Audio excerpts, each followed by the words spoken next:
Hi everyone, thanks for joining us for another episode of the Risking It All podcast. Joined by usual host, myself and Brian for Jolly Media Marketing and Andy for McDade's Coaches. As you can see, it looks like we're on a school trip today. Big shout out to Paul at Workwear and PPE Supplies for sorting us out. But on to our guest.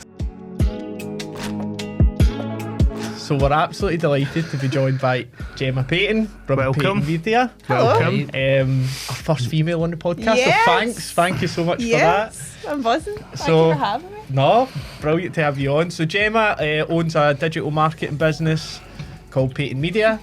Know that doesn't keep her busy enough. She's also got a spray tanning business called Bra by Gem. Yeah. And she's also a fellow podcast host of the Hype Club. So to get an hour out your days, we're doing well, guys, I think. I think we'll be here longer than an hour, to be honest. That's cool with us. As long as Cam keeps the camera running, we're happy. But no, first and foremost, thanks for joining us. No, thank you so much for inviting me on. I'm excited. Yeah, and we actually had a chance encounter in our office many moons ago, actually, probably last year at some point. And then look at us now, we're sitting in a podcast. Here we having a are. chat. So, I know. I was obsessed that you were Barry Jolly. I just thought it was the best name ever. All right, thank you. Jolly Media. I was like, no way, is your name Barry I've Jolly? honestly had probably 5 or 6 of our clients that have phoned me and went, can I just confirm, like, is Barry's second name Jolly? No way. Aye, his second name's Jolly. She seems such a normal name to me. Because there's known me so long. It's so class. Aye, no, you can see I get imaginative with my brand name and I just plastered it on there. So. What was the chance encounter? So you were actually in our office, I think, and you were doing some social media for the guys in the gym. Yes, I was. And just walked through the corridor. I literally walked past okay. and I was Just like, hi, this is Barry Jolly. I'm like, no way, his name Barry Jolly. It's so cool. And then I was like, great, because what I do, I don't do paid ads or anything like that. Yeah. So it's always useful to know of like other businesses that do the sort of similar things in case I'm working with somebody that needs that, because it's just absolutely a pure minefield for me. It's not a 41 bit.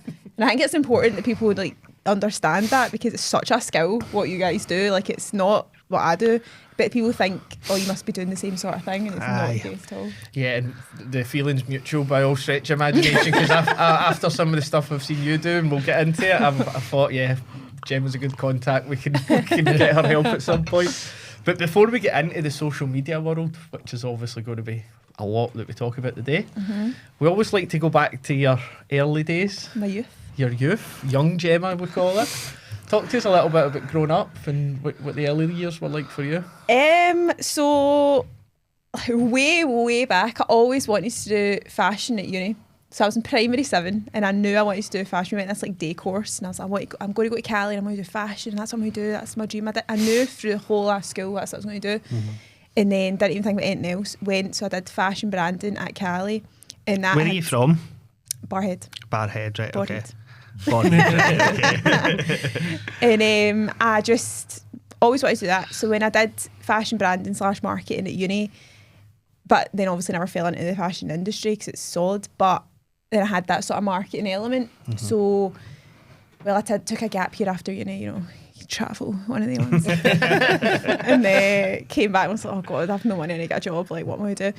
And then I got a job in marketing for salon services. Right. So I worked in their team and I absolutely loved my job. Like, it was just the best. Like, I loved it, but it was only temporary. And then I got another job, hated it, loved the people I worked with. And then I got another job because I was like poached for that third company by the manager, who was top tier. And I always say to people as well, so see when you're like working for a company and you've got your manager, so if you get a manager, you've got a leader. So in the second company I worked for, she was very much a manager. Like, she'd wanted to like keep you where you were. You didn't, that glass ceiling, like it was made of brick, like you weren't getting through it. And then I was like, I hate this. Like, I'm just like, because your creativity is just pure like pushed down, and you don't have the opportunity to do anything. So then I was poached at this other company, and the manager was very much a leader, and she was very much like, I'm going to help you, and you're going to do this, you're going to do that. And I was like, I love this. But the company was shite. It was shocking. What was it? Well, I'm not going to say, Name you can look on my them. LinkedIn, feel free. And so she lost her job because they said they didn't need a market manager, which was absolutely hilarious. And then I lost my job. So I was like, great, I'm literally unemployed. Cool. And but I'd had a taste of it. Oh, I'm pure jumping between stories, right? No, it's all right. Keep it going. I'm jumping between stories. So I had a taste of being self-employed because I'd started the spray tanning before this. Right, okay. So like I was a side like, gig while you were working. While I was working, it was my side gig. So I was like, I'm going to get a taste of this self-employed life. I can do this. But James, my partner, I don't like telling him things until I'm definitely setting my mind, because James will take an idea and he'll like be off. He's away. So I was like, I can't say I'm thinking about it, because he'll be like, right, let's go. What's your business name? Nah. So we're out one of our COVID walks. Remember those days? So my COVID You're walk. one a day. 1 hour a day, because I mean, you get arrested if you're out for more than an hour. And I was like, John, thinking about it. He's like, yeah, let's do it. And I'm like, oh, fuck. So I was like, no, I'm going to give it a go. And it's 3 years this month that I've been fully self-employed. It's mad. It's madness. That is brilliant. I know. And thinking around, so you tried the employed life. Yeah. You had a great experience some places, not so great the Shite others. experience, yeah. And was that all in marketing roles? Yeah, so I worked as a so I was an assistant first, then I was an executive in other both places. So it was like full marketing. So not just social media, like doing everything, like full marketing mix, like full Billboards, whack. print, the full shebang. Everything, like Right, working okay. in the like working with the graphic designers, working with the CAD people, like make sure you had their fingers in all the pies, like doing it all. And because it's such an all-round job, you never really get a focus on any element. But I did like the social media bit of it, and I was like, see, if I'm going to niche in, I'm going to niche in on this. And like, I do have the capability to do more, but I don't want to, you know. And like, I think there's so many bits to take in when it comes to marketing. You don't know that yourselves, like. Aye.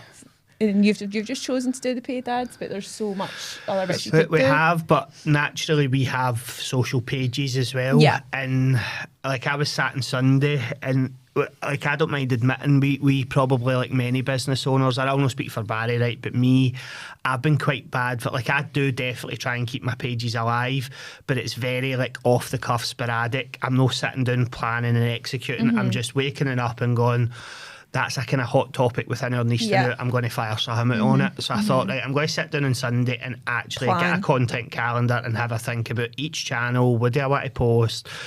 Like, you know, and then what's the plan in terms of sharing that internally within the team? It's fucking solid. It's such hard graft. Like, I know. It really is. It's know. almost like a full-time job. It is. Like, it literally is a full-time job, and like my content's very much planned. That's how I said I'll maybe collab with you, depends on where I'm sitting when that goes out. I'll see. But it is, and a lot of business owners don't have the time, or they also don't know how to, or like that sitting down and planning, it's like, oh shit, right, what am I going to do? And also you've got to be reactive as well when things happen, so it's sometimes difficult to kind of plan exactly what you want to do when things will drop in, like trending things will come in that's very relevant to your industry that you need to jump on, but you've maybe not got the time because you're actually working. It's dead or hard. when Barry decides to spend half the day firing fucking party poppers in the office to give me a fright, and then goes, Tidy up. fuck it, I'm going to hide a camera and film this tube getting No a way. fright on social class. media. So my content creation strategy isn't really very on point, but I emphasise with everything Brian's saying. You know, I'm nowhere near good enough on social media. I know it's so powerful because, again, I would like to get your opinion on this, but I always prioritise client work before internal work. So, like, if someone that wants me to create an ad for them, I'll give all my time, 100% on that ad. If I've got my own ad running at the same time, that will slowly slip down the priority list, which is not the right thing to do, right? But it's just the nature. I'm trying to get a bit better at that. How do you juggle that with your social media and client social media? How do you balance the two? It's the exact same situation. So all my time's focused on the client and multiple clients, and that's what I deal with. And then my own does slip by the wayside all the time. It's taken this whole time, like the 3 years, to actually get on top of it and have that plan. And now I'm trying to get there. I suppose, like what you're saying, trying to get to that point. Right. But the client comes first, you know. And then I also feel that people then will look at my social and go, oh, she's kind of shy. She's not got that many I was going to engagement. say that. I think you're in a really precarious position where due to the nature of what you do, your own social media is almost like your marketing. So I would imagine if somebody's thinking about working with you, they're onto your social pages and going, well, is she doing it for herself? Aye, she is, or no, she's not. And right, cool, I'm happy to have a chat with you because I like what I see. That's exactly it. And it took me, when I started Bra by Gemma, which is my spray tan, that came first, and I very much knew what I wanted my brand to be. Like, I knew I wanted it to be like all about boss queen, like smash it, hun, you're flawless, like I'm here for it. That was the whole attitude, that was everything that was going into it, and that came across fine. And then when I set up Paton Media, and it was only a year later, I was like, what do I want this sort of angle to be? Because a lot of other social media managers or content people in the industry and things like that, it's very much putting up tips on, this is now a new change, this is a new feature, so you need to do this, or on Canva you need to do this, like all these wee hints and tips. That's just wasn't me. Like, I'm just not a teacher like that. So I was like, I just don't know where I want it to go. Then I thought my whole business is about helping other businesses, helping the little guys. That's like my mantra. So I want to use my platform to then help promote them, which is where in turn the podcast then developed from, because that's another platform to be able to promote small businesses. And I always get my clients on first. I ask them, do you want to come on first, because this is for you? And then obviously I've had other people that aren't my clients on, but it just gives them that sort of platform to advertise themselves through my social and then through now this podcast. But yeah, it is really difficult to find that. And also I was like, I'm being so professional on this, but your personal brand is so important. Aye. So I was like, no, I'm going to be boss queen, like smash it all about the female bosses, like here I am. So that's kind of what I am as well now on Paton Media too, which is where it's taken ages to get to that point, but now I'm there. So see, thinking back to when you first started, in terms of like you're on your COVID walk with your man and right, we've got to give this a go. Was business number one that you gave a proper go, was that your spray tan business or was that Paton Media?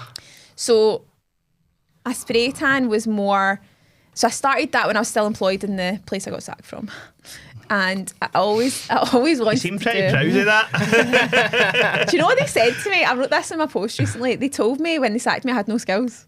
Oh, they literally said that. That's nice, I had no skills, and I was like, skills. wow. Never an incentive to prove somebody wrong. Wow, there's my incentive. Now I'm smashing it, so I have plenty of skills, hun. Get it up, yeah.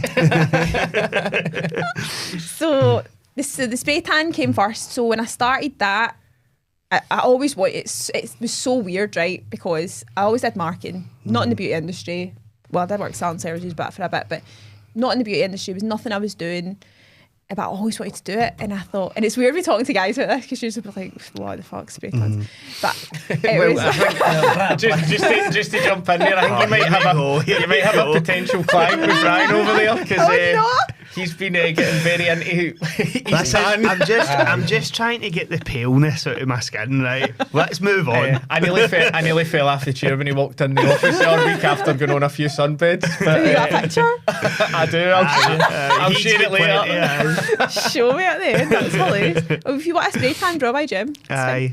So was that like a mobile spray tan? You go to somebody's? Yes, I go to somebody's house, set up my tent, get a wee tan, leave, and then you're Bra by Gemma. Okay. You're stunning after. So I set that up because I always wanted to do it, and there was nobody around that was good enough. And people would come to I had a girl come to my house, and she tanned me and then change colour, and then she was like, oh, I forgot to put tan in the gun. And the next day I was like, right, well, you're going to come back after a wedding, like, what the fuck? And there was just things like that, and I was like, like, will you spray me with air? Like, oh, it'll develop, like, no, it will me. So loads of things like that was happening. I was like, I want to do spray tans. So then I thought, it's dead weird, because I work in marketing, it's dead weird. Why the hell would I do it? But I thought, we could all be dead tomorrow. This was the start of COVID. We could all be dead. I'm going to do it. So I learned, and then when everything sort of opened up again, I just thought, I'll put it out there and see, like, maybe I'll get a couple of bookings, like my friends or whatever, who knows. And it just pure exploded because, like I said, there was nobody good. People with no tan and spraying you. There was nobody around the area. Everybody had been locked up for 3 years. And I'm like, I'm going out to everything. I'm going everywhere. I need to be stunning. So I opened it and it was brilliant, and I've got so many clients. So when I started that was like my side hustle. That wasn't my job. I wasn't relying on that financially or anything like that. I had a job. And then obviously when I started Paton Media, that's like my bread and butter. That's like my actual job. Right, That's my side gig. So Paton Media is absolutely my full-time job, and now I do both. So you started Paton Media, and getting those first couple of clients can often be like the most challenging things. You don't really have a track record. How did you go about like getting out into the big bad world and getting yourself a couple of clients that were like, "Aye, fuck it, I'll give you a try." Like, let's go. I literally just phoned one up. My boyfriend James, he at the time he was a PT and he worked with.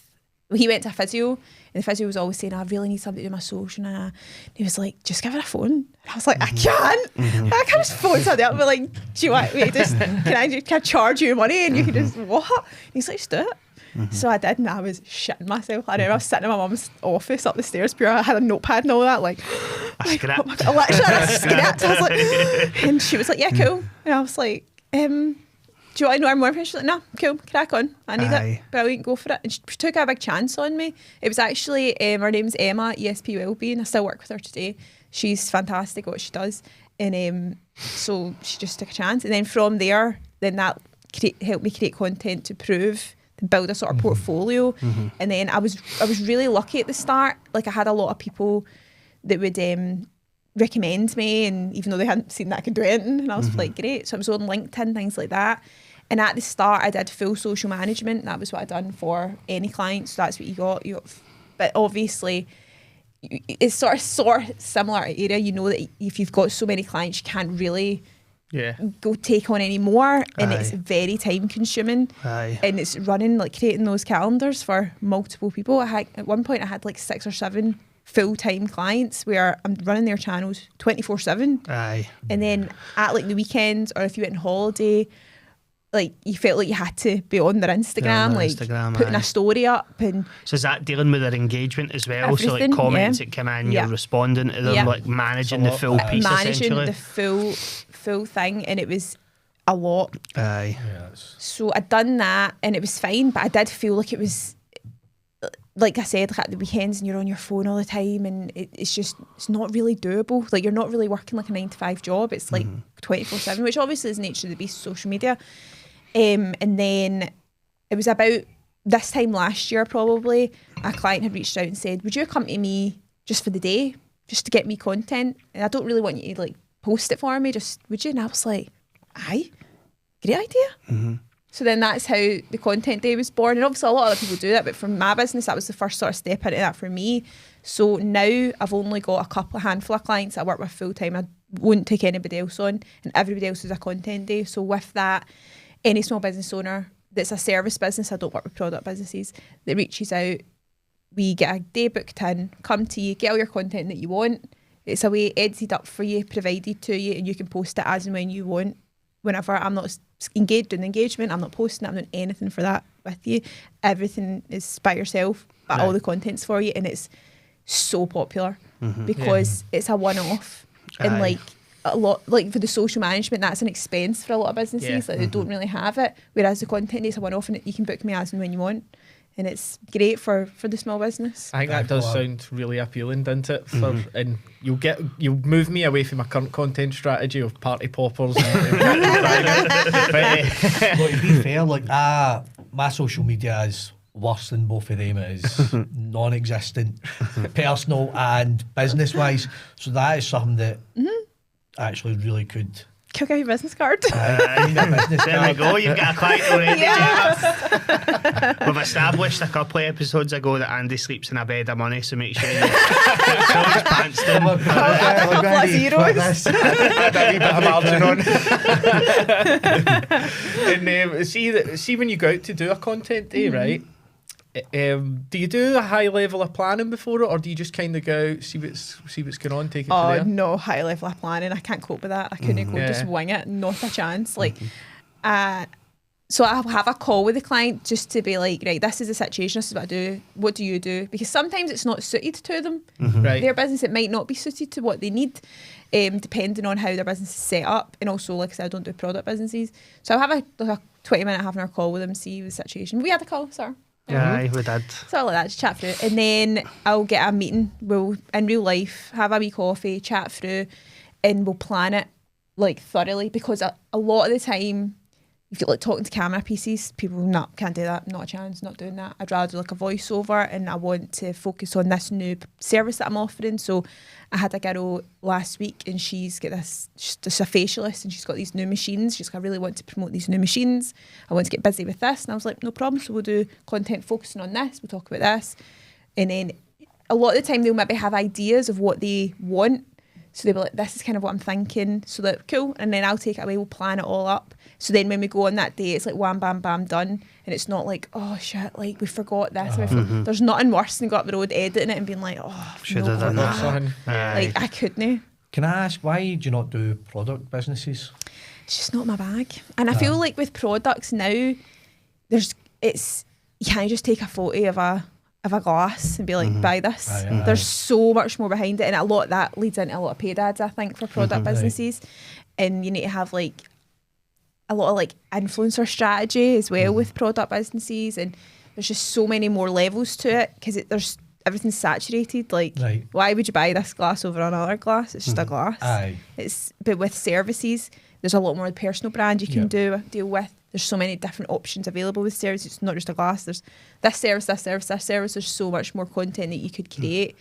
Whereas you Can can't I ask really a do question based on something that you touched on there that I think is quite prevalent, right? So I personally feel like what really holds back a lot of entrepreneurs for thinking, I'm just going to go for it on my socials, is that anxiety of like, I don't want to be in front of the camera. Right, and it's fine to just say, "Oh, get over it. Who cares? Nobody cares." Right, but some people just can't get over it. They just don't like it. Do you have experience of like business owners that are in that mindset of like, "Oh God, I can't put myself in front of the camera"? Do you try and nudge them in a direction and we'll just go over it, or are you happy to just work with whatever it is that they're kind of more comfortable with? It's sort of a bit of both, to be honest. So, like with the client, if they're really nervous and really this isn't for me, then obviously I'm not gonna be like, you have to do this, because they'll be like, no, I don't. I would edge more into doing like sort of the voiceover things, which is a wee bit more like they can sort of plan it. You could script it out if you wanted to. You could read off a script if you're feeling uncomfortable, whereas when you're straight talking to the camera, it's so awkward. It's funny because some people, I'll go, right, I want you to talk about this, and they'll go, cool, and they'll sit and they'll wham it out in like one take, and I'm like, what the heck? And then you've got other people going, can't remember my name, don't know what my business is, can't remember, and I'm like, you're all right, don't worry. But we take our time with it. Like, I'm not pure, right, one take, go, that's shite. Like, because the main thing that I'll say is that this is your baby, this is your business, it's not mine. So I'm the mechanics behind doing this for you, but it's your name that's out there, it's your voice, it's your messaging. And if it's not who you are, it's not you don't feel confident and comfortable with that, then we're not going to do it. And like the girl I had last week, she wanted to do a voice, so she sent me one, created the whole video, sent it to her, and she was like, I feel like I sound robotic. And I was like, do it again, no problem. Send me back, let's do it again. I find it sometimes, even today, right, sometimes I just default to like phone voice, as I would call it, right? Working in contact centres for so long. So like I maybe record a bit of content and then I'll watch it back and I'm like, I can actually see that I'm just a different person in that video. It's not me. And then it's like, right, I need to fucking start again and try and inject a bit of like my actual personality into this. Sometimes that's difficult as well, because I think if it was the real me, it's probably not something I'm really honest. Like, that's really you. Like, so I always try and strike a balance between don't be a boring bastard, but maybe don't let the mask entirely slip, because we still need to do business with people. I definitely think that's something a lot of people do struggle with, though, because even like before we started doing this podcast, like I was always a bit self-critical, and I'm self-critical to that day, but I've definitely got to a point now where I'm just like, fucking get over yourself, just chuck it out there and see what happens. Go for it. But I don't know, I think no matter how much you do this, there'll always be that little nagging voice saying, oh, listen to yourself, you sound like this or that or whatever. But then I also think as well that people say to me, oh, I'm too embarrassed to like talk my story, or I'm too embarrassed to this, and I say to them, how do you pay your mortgage? And they're like, oh, with my business. And I'm like, yeah, and you're going to get business from doing that, so why would you be embarrassed? Like, why would you? Who gives a shit? Everybody's concerned about themselves, they're not concerned about you. You know what I mean? So you'll be looking at yourself and going, God, that's a little an idiot. I think it's just like people some people just can't get over that. What are people got to think of me? So, or like, what if I make a tit of myself? Like, what are my pals got to say? Like, my pals rip the piss out of me all the time for some of the stuff that I put. There probably isn't a week that goes by that I'm not getting slagged for. But they're watching it. For some, exactly. My But daughter rips the piss out of you for your Aye, social she media. does. Aye. I'll go to his bit and like his daughter's 10 and I'm like, have you seen any of my TikToks? And she'll go, oh aye, 60-second business update, and starts like ripping the piss out of me basically, and I'm like, at least you're brave enough to do it to my face. Like, But yeah, she's watching it, you're getting the views. So but I do think some people just struggle getting over it. It means too much to them almost. But I guess there is a way for them that you don't necessarily need to have your face in front of camera if you're just not comfortable absolutely doing not, it. and especially in like the service, it doesn't need to be you. So like if it's a lot of the clients I work with need to use their hands for their job. So whether they're doing facials, whether they're doing massage, whether they're doing aesthetics, like whatever, and so they don't need to be in it if they don't want to be. Like you can just show the service and like put words on screen. Like there's so many options. Obviously it's a wee bit different when it comes to like, so I've got a mortgage advisor, so she can't really do any as part of talk to camera, do you know what I mean? She can't just be like a wee video of the laptop, like that was stupid. See, I feel like we're in that camp sometimes because digital marketing, I think people hear it and go, oh, that sounds like, but the harsh reality of it is it's hours in front of a computer doing fucking boring tasks. Absolutely. Yeah, and it's like there's only so much life that you can inject into sitting in front of a PC doing that for hours on end. I suppose the shocking him with the party poppers is probably a good balance. That's about as exciting as it gets, to be honest. But even then, you know, thinking about what you were saying there around like confidence in camera, you mentioned TikTok, which kind of leads me on to one of my questions. So is there any particular platforms that your clients tend to use your content on more often? What would you say is the most popular ones these days? 100% Instagram and TikTok, but it depends on the client. Right. So okay. a lot of my clients are young females that have got beauty, aesthetic, some sort of in the medically-ish, like podiatry, like physio, like that kind of industry. And it's Instagram, TikTok, that's where everything does well. But the mortgage advisor, LinkedIn and Facebook, because it's an older clientele, it's a different, you're targeting different people, like you're targeting people that are, and obviously Instagram's significant, but then there's so many rules and regulations with that industry in particular. Like you can't say certain things. Yeah. Everything has to be approved by the FCA, is that it? Yeah. Everything has to be approved. Like, and so you're not allowed to be on TikTok if you're in that, and if people are, then you get like fines or whatever. Like it's mental. So it depends on the client, I'd say. But Facebook is just dead. Like it's just gets nothing from people. And I think that's when like the paid ads for that's where it needs to be in Facebook for a lot of businesses. So like Instagram, there's so much more interaction. Right. You can share on the story, you can tag people. Whereas Facebook, the way it's set up, it doesn't really allow for that. And the way things are moving, it's more of a sharing. That's how you get yourself out there, by other people sharing you, putting it on your story. Yeah. That's because if you think of your own behaviour, if you're on Instagram, the first thing you'll do is go through the stories or before you scroll. So, but whereas Facebook, you don't really do that. I actually subconsciously only realised this the other day, but see, just about every social media platform I use, I'm always in either YouTube Shorts, the Reels, stories. Obviously TikTok's just all of that combined really, but I'm always like, I'm falling into the, you know, scroll mentality, right? Rightly or wrongly. But, and do you think that's the main reason where Facebook is maybe lagging in regards to reach and impressions and engagement?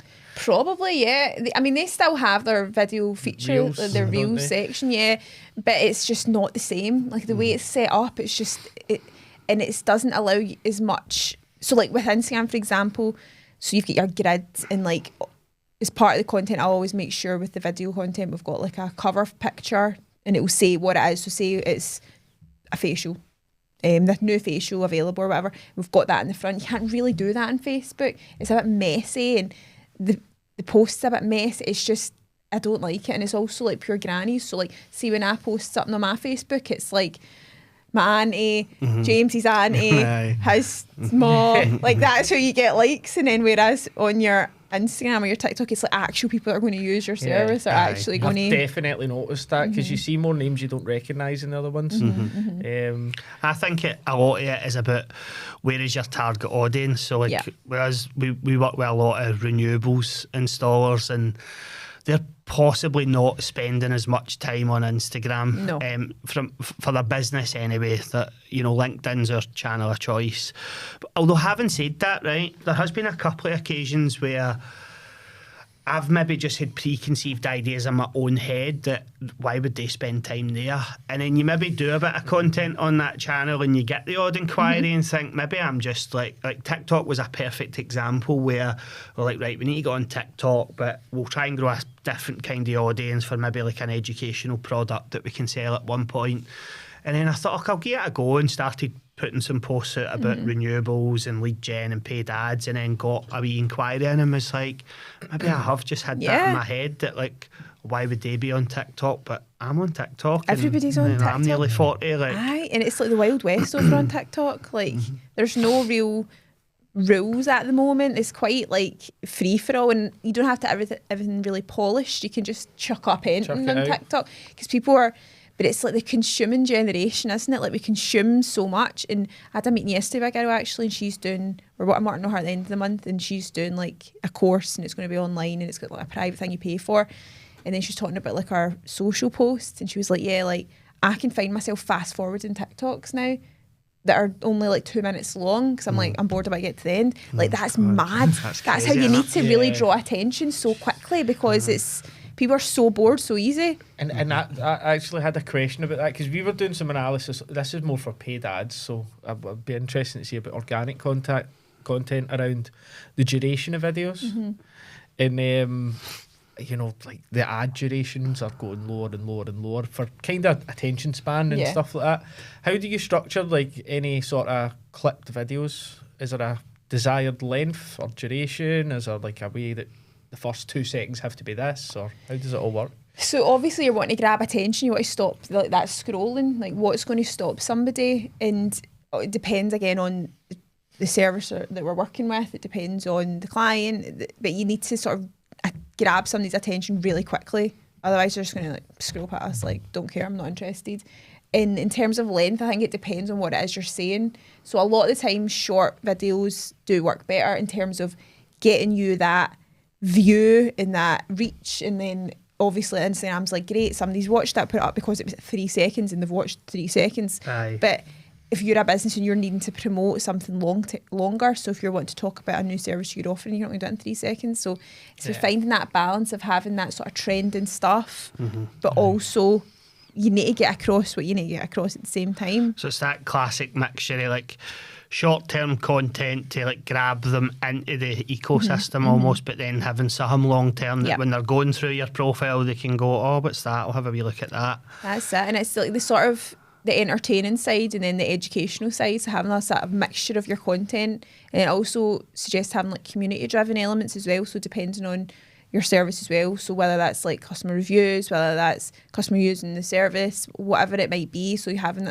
the sort of balancing the three, and as well as sort of promoting elements, but like you've got your education, entertaining, and your community. That's kind of how I like to build it. So you've got a bit of everything. So you're not just always how to, like nobody cares. You want to be entertained too, but also they still need to learn how to. So having that kind of mixture is really significant. So that's a good point actually. So you've got educational, but then community. So community could be just, you know, day-to-day life sort of thing, you know, like absolutely, like scaring your business partner with a party popper. That's that's your community. So right, I'm taking that as a win. You're winning. And you mentioned TikTok quite heavily there. So when you going back to your story, then, so COVID is when you launched. Paton Media. Was TikTok a thing then? Aye. Was it? I think it was. Because that was during lockdown, it blew up. It was so That's when everyone was dancing, you're right. Do you do a dance? I've done a couple. Go shows. There's a TikTok special coming up for us. Andy's going to get his dancing shoes on again. And have you really seen a massive growth in TikTok? Personally, I feel like more and more people are on it, but I don't know if it's the same for your side. Again, depends on the service. So like the ESP, the physio that I spoke about, who I started working with at the start, so we just put her on TikTok. She wanted to go on TikTok. purely for, so she's a physio, but she does like back cracking and things, so it's noisy. Oh God. So you know what I mean, like cracking the neck. videos of that stuff. Yeah. So she's probably heard you saw. So she does like the cracking the neck and things like that. And she's like, I really want like the noisy ones on a TikTok. And I was like, cool, let's set up a TikTok. So all the other content we've kept on Instagram, but then all the ones that are cracking. So literally put up, how many have I put up? Like 6 or something. Oh my God, madness. One of them got like 4,000 likes, like in a couple hours. Because I've in got all a these question comments. on these videos though. Are the noises real? Because I've always been like, they noises cannot be coming to a human body. 100% they're real. Obviously, you could be listening to some that are like made up. I'll show you her one because all of them are real. I was there, like they're literally real. And one of them's my neck, and I'm oh my God, it's so noisy. It's so good, but it's such a good feeling afterwards. See, I like TikTok because most of the other channels to me feel like work. So if I'm doing a LinkedIn post, it's no fun. No. It's just like I need to get shit out there because I want inbound inquiries. Yeah. Right? It's as straightforward as that. Whereas when I'm doing a wee TikTok, not always, but it's just fun. Like I can have a laugh with it. And, you know, we had Alex on the podcast about a month or so ago. He's got quite a large TikTok audience, and he spoke a lot about you need to just have fun with it. Yeah. If you're not enjoying it, you'll stop doing it. It'll bore you to tears. I feel like I get some of that with TikTok, no so much with the other one. The other ones, I'm just like, I need to get this done. Like, Yeah, it's like work. it's a job. Aye. Do you think some of that as well, Brian, just thinking about it, is because, I know it's no brand new TikTok, but because it is kind of the new kid in the block with social media? Is it more fun to use, or is it just the way it's structured, do you I think? think it's probably like because it is so Wild West, like, and there Yeah. isn't really, whereas you need to be really professional on LinkedIn, you need to say certain things, like, it's very, like, you're targeting the businesses and the owners, the shareholders and all of them, that's who you're targeting. Whereas on TikTok, you're like, woohoo, let's do what we want. Let's do a wee dance, let's do what we want. Like, and what I'll say to a lot of small businesses when I meet with them, like, ultimately you want to get people through the door. You want to make money, pay bills, that's your ultimate goal. But through social media, you're not going to do a post and become a millionaire or become viral. That's just not real life. Like, there's every single person, their granny's got social media, so that's not going to happen. But you're building your brand, you're building your brand awareness. And like, if you're putting yourself out there, people are seeing you, they're recognising you and going, all right, cool, so that back crank thing, oh, I want that. I've seen that wee crank video, cool. Then the next day you see another one. In fact, you know what, I'm going to book in with that because I've seen that. It's not necessarily about straight away you're going to get a conversion. Like, you're going to build that and you're just making sure you get yourself out there as much as possible. And on TikTok, you can do so much more. Aye. I see. I read an interesting article this week actually on LinkedIn, and it was talking about a lot of the times when folk are doing social posts, they obsess over some of the vanity metrics like views, likes, watch time. For me, right, when I think about my own social on LinkedIn, for example, right, my engagement is piss poor, right? And that used to bother me. I used to be like, how do I get these like solar owners to interact? But I was getting inbound inquiries, right? So I'm like, I've came to the realisation that what actually matters here, why am I doing this? I'm doing it to get inbound inquiries. They're probably just busy business owners, 40 plus, can't really be arsed engaging with a daft social post, but they'll inbound DM you if they want a conversation about the service. Yeah. So do you find that business owners not necessarily grapple with that, but sometimes focus on the wrong thing? Yeah, absolutely. All the time they'll focus on, oh, they've got 10,000 followers and I've only got 2,000 followers. And I'm like, okay, cool. So are you full up? And they're like, yeah, I'm full till the end of May. And I'm like, could you take on any more clients? No, I'm full up. I'm like, so what does it matter if they've got 10,000, you've only got 2,000? Because you're full. Your ultimate goal is to fill your diary and earn your money. It's not to be an influencer or be a celebrity. Like, you're a business owner. And a lot of the time people will say that to me, like, oh, I'm not getting as many as them, or look at them. And I'm like, yeah, look at them, but you don't know what's going on in that business. You don't know if they're doing as well as you, and half the time they won't be. And I felt like that for a while, like, oh, I'm not getting the engagement, or I'm not getting this. But it's funny because then I'll talk to somebody and they'll say, oh, I seen that on your Instagram. And I'm like, did you like it? And they'll be like, no. Aye. So people do view things, but then again, think about your own behaviour. How often are you liking things? Are you viewing it and then you're scrolling past? You're not actually liking or commenting or sharing it, but you are consuming it. So it's difficult to measure that. But people will then say, yeah, I seen that, that's cool. No, you didn't engage with it. Aye. So it's a difficult one to relay that across to small business owners who are looking at their competitors going, oh, yeah, but look at them. But you literally don't know what they're up to. And also a wee trick, so I'll go on somebody's Instagram and I'm like, fuck me, like they've got there was this company that I came in on the other day, 25,000 like followers they had, and I was like, wow, like small business owner, that's fantastic, that's phenomenal. And then I always look at their reels and go into that section, look at their views, and it was like 1,000 views, and I'm like, that's what I get. Yeah. So how, I've got 25,000 followers, so like how is that? And then you go on and you look at them, it's bots. That was going to be one of my questions, Mm-hmm. actually, because we get like loads of spam and promos through, and we don't get as many now, actually, but there used to be people every day, buy 10,000 followers, buy 15,000, buy 20. What does that actually mean? Is it a lot of crap? Is it all bots? What are they actually trying to sell you? I've never took it up, but I've always wondered what it is. So it's bots, and it will look like you've got all these followers because it will be added into your following count, but it's not real. And Instagram I don't know if you can do it on TikTok actually, but like on Instagram, like the algorithm knows they're not real. So then that affects you, and then you can get, I don't know if this is still a thing because it's not happening in a while, but you used to get shadow banned. Yeah, right, I've heard that term, aye. So there was a guy that I followed, he was like a big business owner, and he gets shadow banned because he put up a story, because I was on looking at something and he had a story up, and I was like, I've not seen his stuff in ages actually. And he was like, he had a story up, like, oh no, I've been shadow banned, nah. I'm like, all right, that makes sense. So you're not shown on your page. So what does shadow ban mean then? So it's your page is still visible to you, but not to anyone else. Is that? No, it's visible if it's searched for, but it's it wouldn't be like shown really in stories. You wouldn't see it. Right. It would be right at the end, or I think the platform they won't contact you and say like, we're not pushing your content out anymore. So as far as you know, it's live, it's active.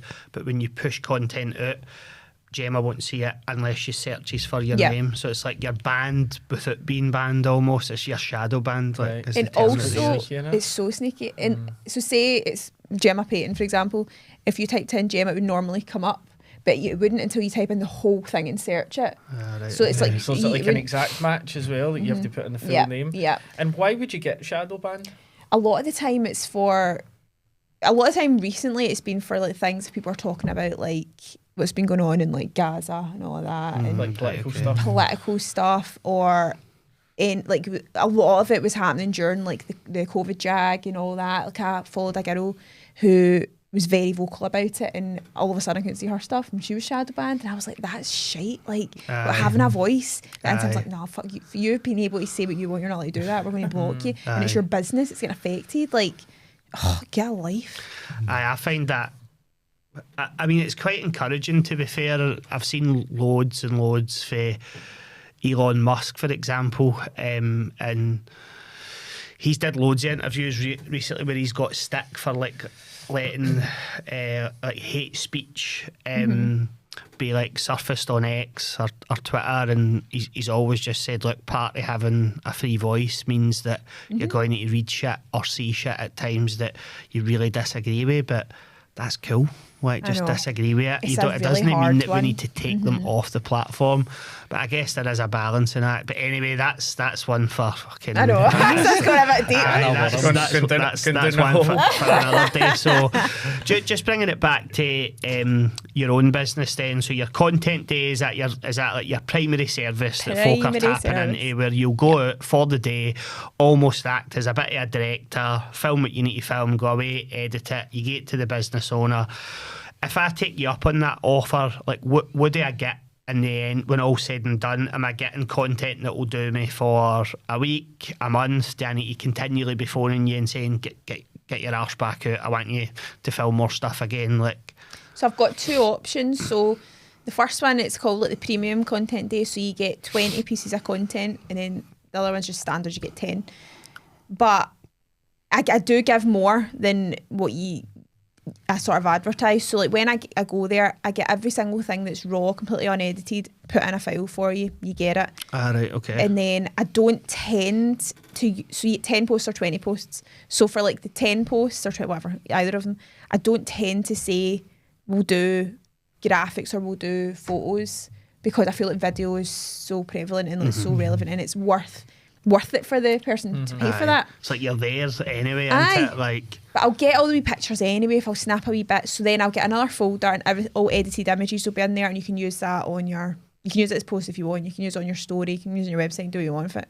Crack on. And then the third folder is your edited posts. So in there, you've got your 10 or your 20, and it'll tend to be videos, and they'll be fully edited for you.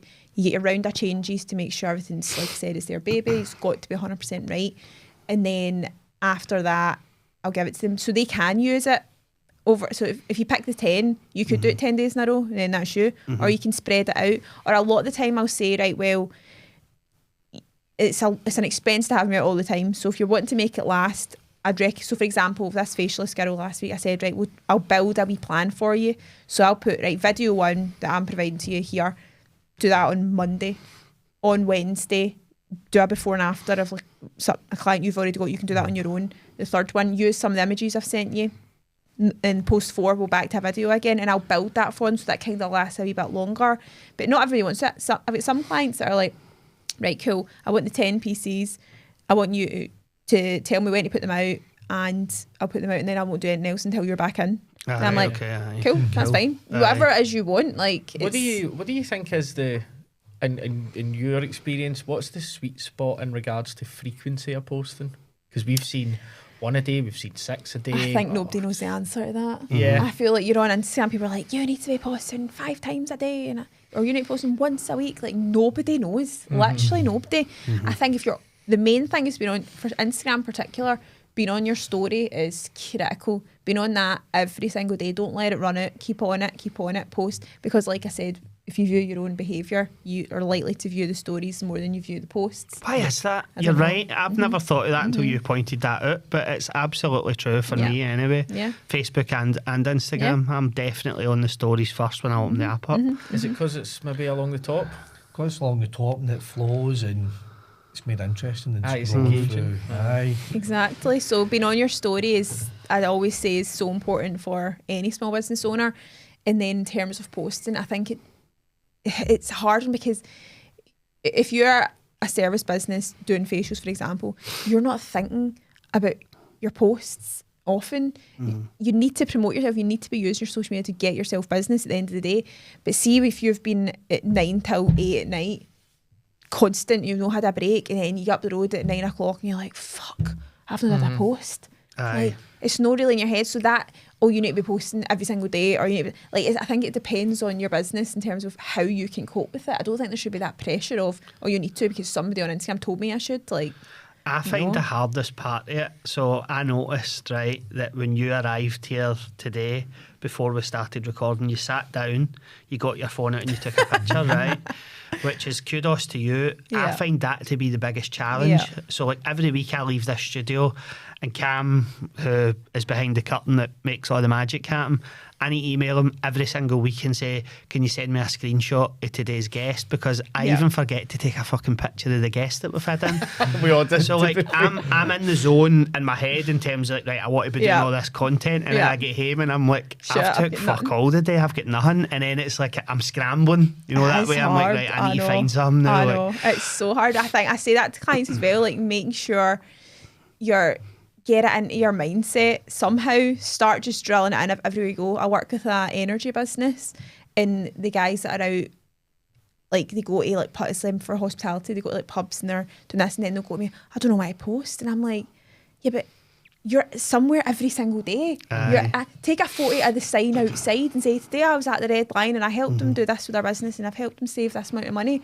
That's what you've done. No, but I forget, and I'm like, just try your best to just drill it into your head of every single way I go. And even if you're not using it there and then, you're building up a bank so that, for example, when you're up the road, you're like, I've not got that. But I've got something from last week that I can use for something else, and just having that kind of bank sort of built up so that you're not left scrambling like, oh shit, I'm stuck. Yeah. And is there any tools that you kind of recommend to people? Obviously we've got work to do in our socials, but we have got different tools where you can plug all your socials into. You can do one post, and obviously there's AI everywhere now. Is there any stock recommendations you give to people to help them post more? Not really. Kind because like with Meta, you can schedule things anyway in there. Obviously, you can need to do it a wee bit separate, especially like if you're doing it on Instagram, you want your cover photo and blah, blah, blah, that whole thing.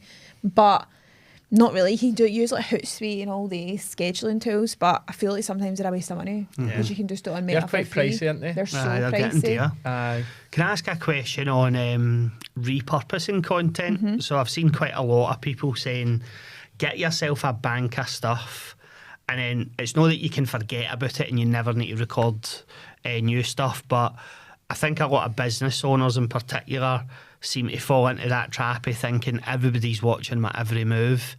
And again, it was an article I read that actually people don't care about you. They're not watching what your business are posting. So if you post something that has a slight tweak on it that you've posted even 4 days ago, chances are new people will see it. They've not seen the old stuff, so don't sweat it. What's your view on that, on repurposing content? 100% you should be repurposing content, especially for the small business owner that's not got the time. So like if you've got a video that, say you're promoting, back to facials again, if you're promoting a specific facial, but you're like, oh fuck, I've not got the code, I forgot to take a wee before and afters today, or I forgot to do this. But I had a video a couple of weeks ago that I used, but I want to then use that again to say, oh, I've got something new. You can change the message on the video or the image that you've got, just change the message, because again, you're just wanting the brand awareness. So like even if they say that again, they're like, if it comes back to the surface again, and if they have seen it before, it's like, oh well, that's great, because I'm remembering them and I'm thinking about them, and maybe I'm going to book a facial, and you're just ultimately wanting to just get yourself out there. So I don't think it's a problem to repurpose content. I think it's really a good thing, and a lot of small business owners probably should be doing it. So when I do the content day and I give you the bank of raw, so you've got your if you do the 10 post one, you've got your 10 you can use and you've ran out, there's a bank of raw in there that you can then use yourself. And I can if you need me to help you show you how, I can show you how to pull bits out, but maybe there's something in there that would be relevant for a promotion that you're doing or whatever it might be.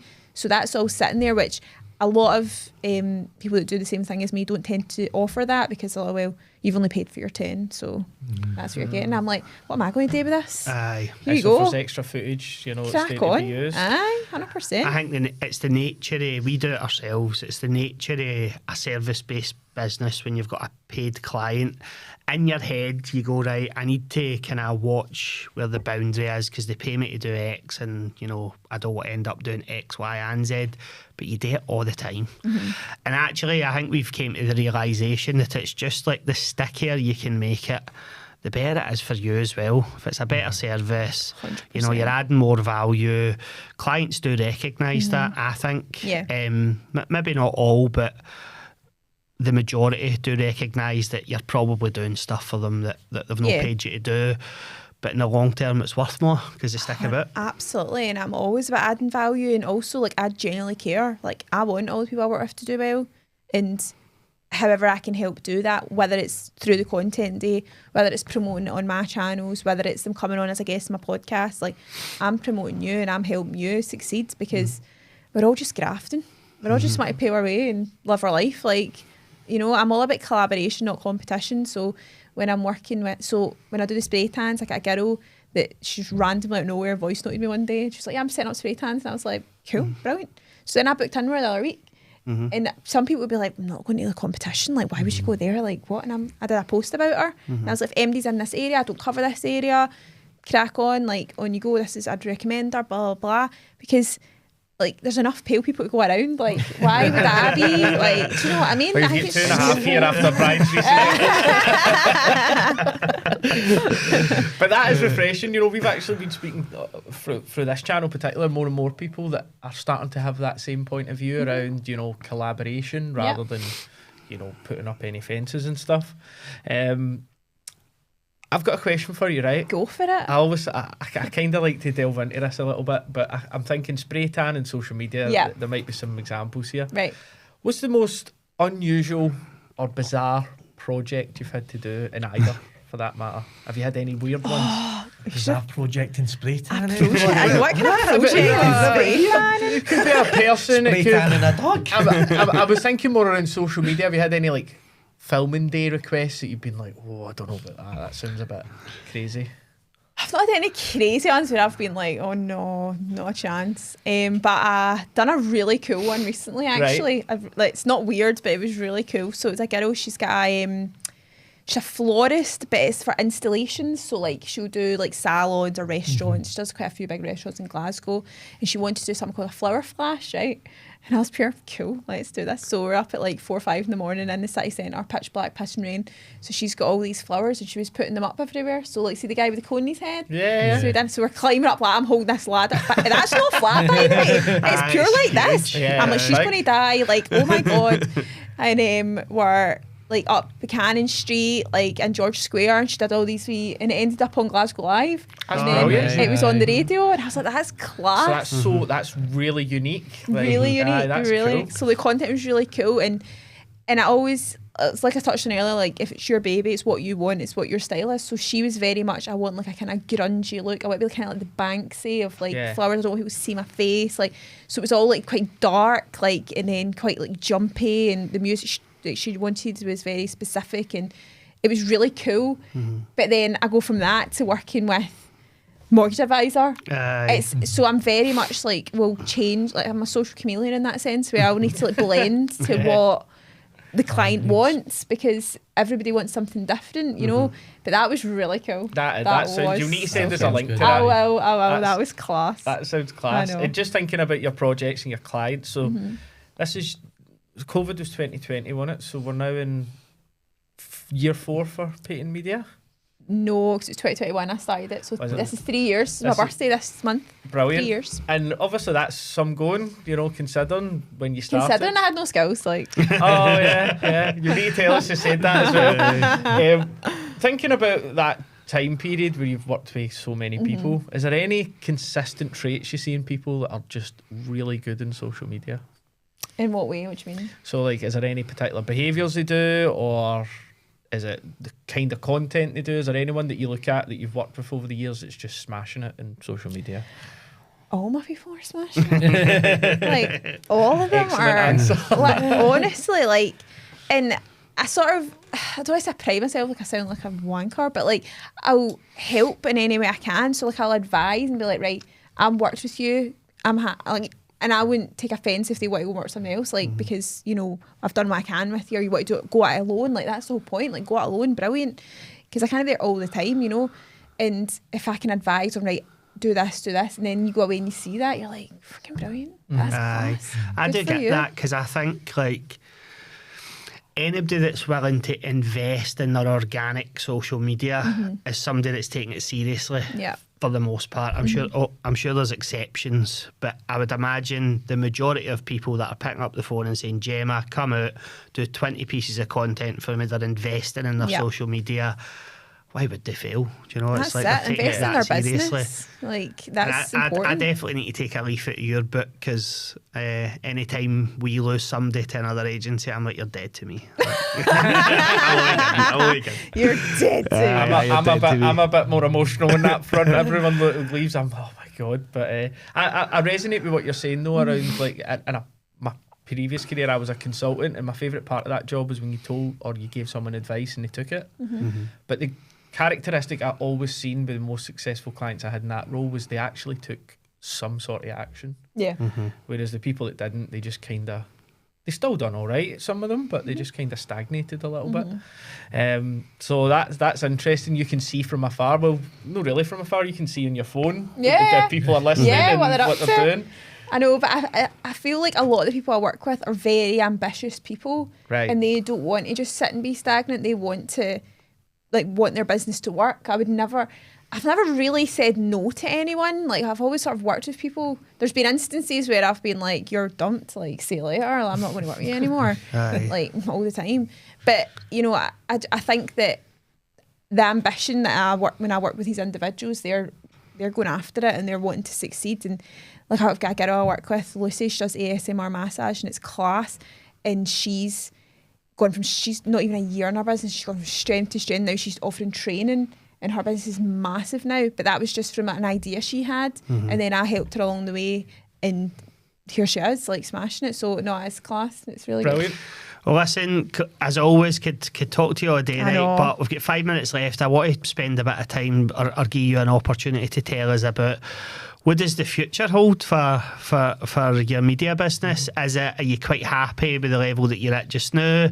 Are you wanting to grow it to the moon? Are you wanting to have offices all over there? Like, what does the future I've got a hold lot for in you? my head jumping around, and I don't really know where it's going at the moment. So I'm not going to say too much. So I'm not sure where it will make no sense. But I'm hoping to. You just don't want to share it with your man, didn't you know? Because he'll be like, No. offices in New York, offices in He's Dubai. like, this time he's pure no, we're not running there. I'm like, right. But in the pipeline, there's maybe some sort of thing to help small businesses further in a different angle. But I'm not going to talk about it yet because I'm not really sure where it's going at the moment. Right. That's like, obviously this is my bread and butter, my main job, my spray tans, which is my side hustle. So I've actually got a product, which is hilarious, I don't do product marketing. So I've got a product that I've introduced through that. It's a exfoliating mitt, so it preps your skin for a spray tan. So you know, protect your skin. Brian's a willing recipient. I should have brought some. But also just for to keep your skin nice and exfoliated and looked after. So I'm actually looking to drop that into salons. So I'm going to have stockists of that. So that's another arm that's going on over here. But then back to paid media, it's the content day is thriving. I'm full up till mid-June at this point, which is amazing. Excellent. Brilliant. That's amazing. I'm delighted with that, and you know, it's just going from strength to strength. And if there's any small businesses out there that are needing, help with their content, get in touch and we can sort you out. Brilliant. And listen, for what it's worth, we've no worked with you directly yet, but I've had an opportunity now to share a couple of calls with you, sat with you and spent some time this morning before the podcast. You're just one of the people that are warm, as I would describe it, like just positive nature. Like, I don't really want to use the term good vibes because I'm nearly 40. I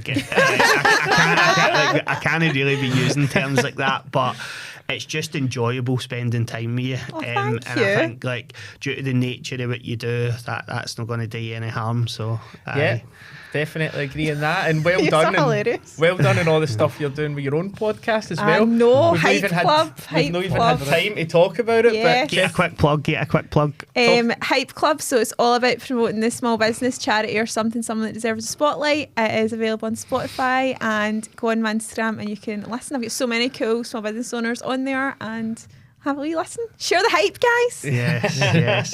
Well, listen, we're going to wrap up by presenting you with the inaugural thank you for being on the podcast. So That's so cool. a money can't buy risking it all bobble hat. so there's another bit of product marketing possibly. That's class. Thank you so much. Thank you for being here. Cheers everybody again for listening. Join us as always next week. Give us a wee like and follow on all our socials, and catch you all soon. Bye. Bye. Thank you.